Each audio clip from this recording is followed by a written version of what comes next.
Terminou agora há pouco a entrevista de Jair Bolsonaro para o Jornal Nacional. O tom de William Bonner e Renata Vasconcelos foi aquele que já conhecemos, duro, de encantoar, de encostar o entrevistado na parede.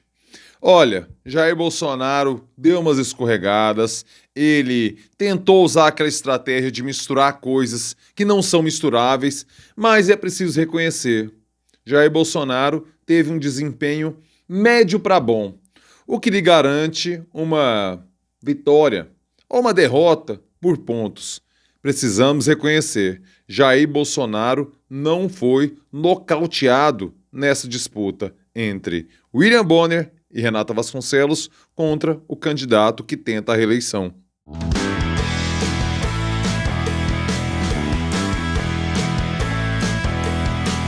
Fala aí, rapaziada! Tudo beleza? Segundo vídeo do dia, sim, merece segundo vídeo do dia. Por quê? Porque hoje, 22 de agosto de 2022, teve entrevista de Jair Bolsonaro no Jornal Nacional. E aí, você sabe, né? É um fato político relevante que eu precisava repercutir aqui com você no calor do momento. Mas antes de tudo, eu peço para que, caso você esteja pintando pela primeira vez aqui no canal, tenha caído aqui de paraquedas, inscreva-se aqui no canal, meu filho, minha filha, inscreva-se no canal, claro, já clica aí no sininho, ativa as notificações, pô, é assim que o YouTube lhe avisa quando pinta vídeo novo por aqui. E quem clicou no sininho tá recebendo o vídeo quentinho agora porque a notificação chegou. Então faça isso também. E, claro, quer ajudar na sustentabilidade econômica e financeira aqui do canal? Moleza, meu filho, moleza, minha filha.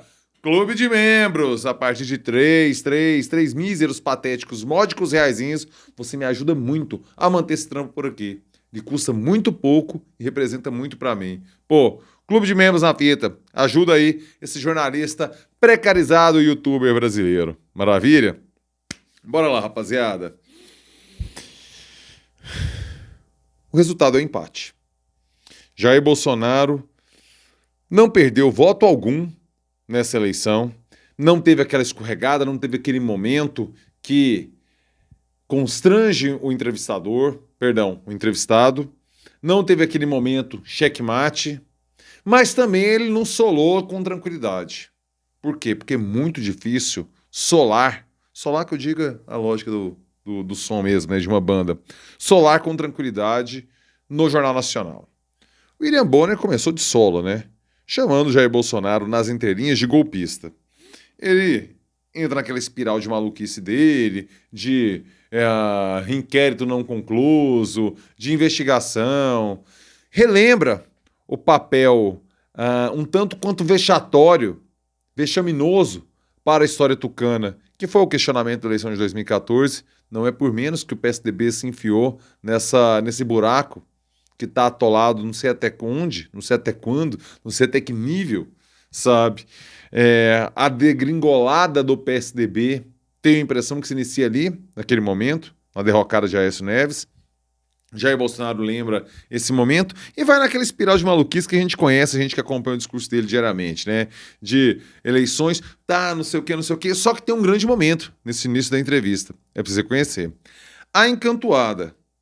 Quando ele tá nas cordas e Bonner insiste, você vai respeitar o resultado da eleição? Independente de qual seja? Ah, se for limpa. Não, a eleição é limpa. A eleição é transparente. Você vai respeitar? E ele, há muito contragosto, muito hesitante, sempre deixando aquela pistazinha para questionar depois o resultado.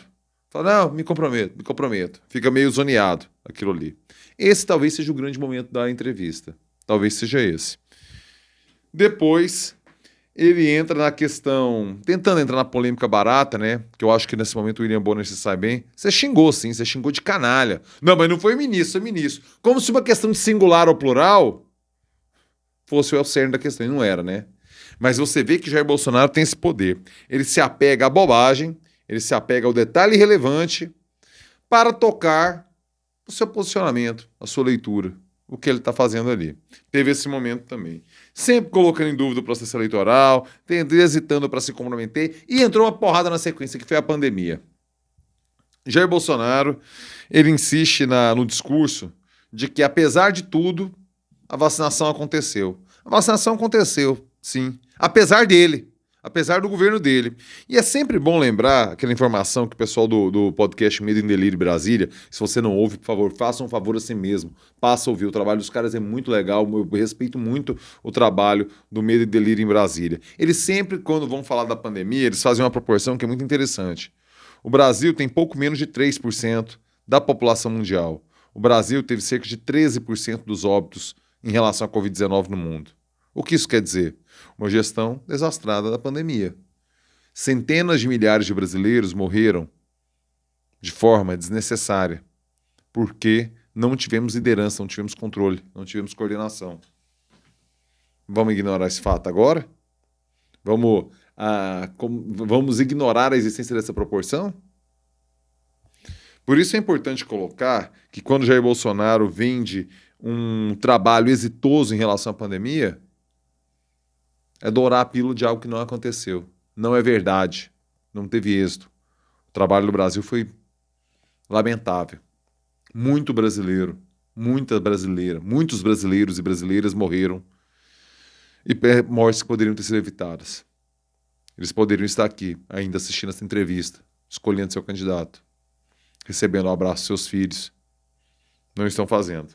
Então, assim, é claro, é uma tentativa, uma estratégia política de Bolsonaro tentar aliviar essa questão, mas foi claramente encantuado.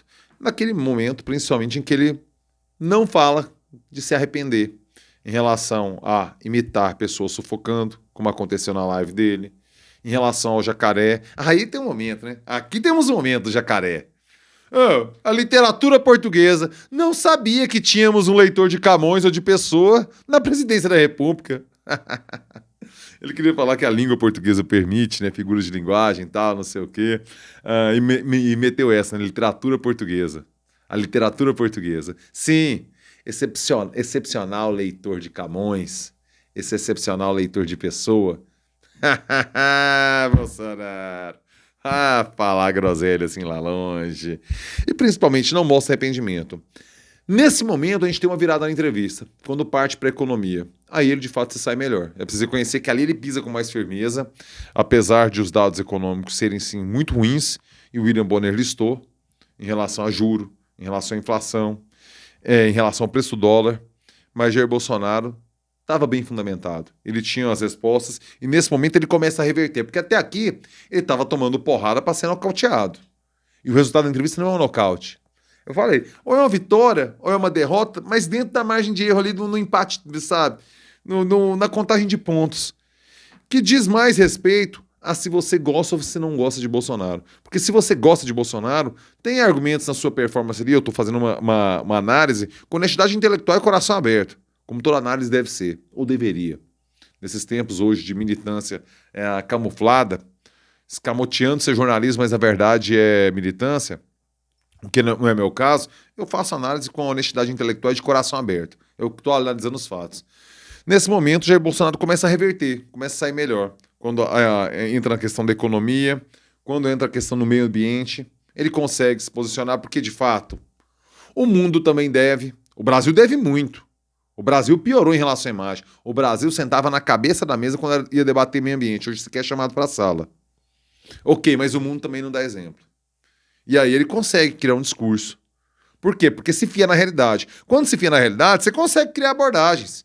Na economia e no meio ambiente, Jair Bolsonaro fez isso. Diferentemente dos assuntos anteriores, do golpismo e da pandemia.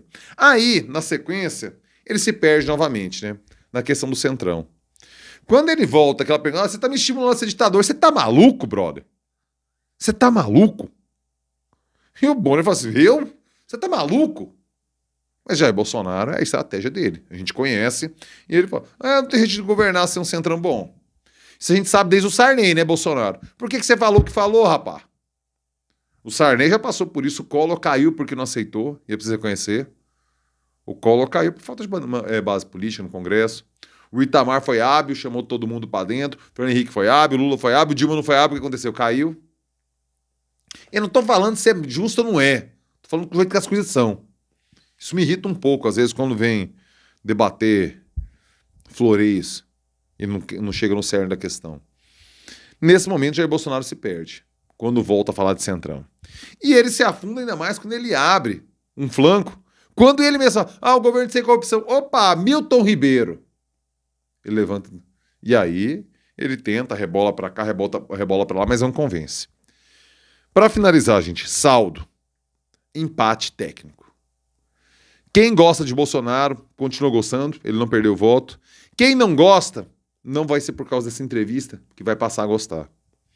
Jair Bolsonaro, com um governo lamentável que fez até o momento, esse resultado da entrevista pode ser considerado positivo. Por quê? Porque ele permanece competitivo. Ele permanece na disputa. Ele permanece forte para outubro de 2022. Mas eu quero saber a sua opinião. Você concorda com as coisas que eu coloquei? Que outro ponto de destaque? Qual o ponto de destaque da entrevista, na sua opinião? Qual você acha que é o ponto que devemos destacar? Em qualquer leitura.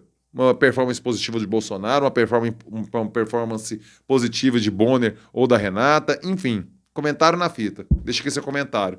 Chegou até aqui, like, joinha, joinha esperto, joinha que fortalece, joinha que faz o vídeo chegar mais longe. Aquela interação. Joinha na fita. Claro, quer fortalecer o trampo aqui no YouTube? Quer me ajudar a manter esse trabalho por aqui? Já falei do clube de membros lá no início do vídeo, mas tem também o Valeu. Aquela gorjetinha aqui, ó. R$3. Aliás, R$3 é clube de membro. A gorjetinha é a partir do tanto que você quiser. Acho que o mínimo é R$2. Ó, gorjetinha. E tem o Pix também. Pix. Mande seu Pix e fortaleça o trabalho do jornalista e youtuber precarizado do Brasil. Sim, nós somos precarizados e precisamos do seu apoio. Pix na fita. Rapaziada, é isso. Tentarei fazer aí dos demais candidatos. Não sei se minha agenda vai permitir, cara. É muito trampo. Mas tá aqui. Em cima da hora, vídeo quentinho com análise em cima da hora, quando os fatos acontecem pra você. Maravilha? Rapaziada, ótimo restinho de segunda-feira, excelente semana e termino com um clássico. É nóis.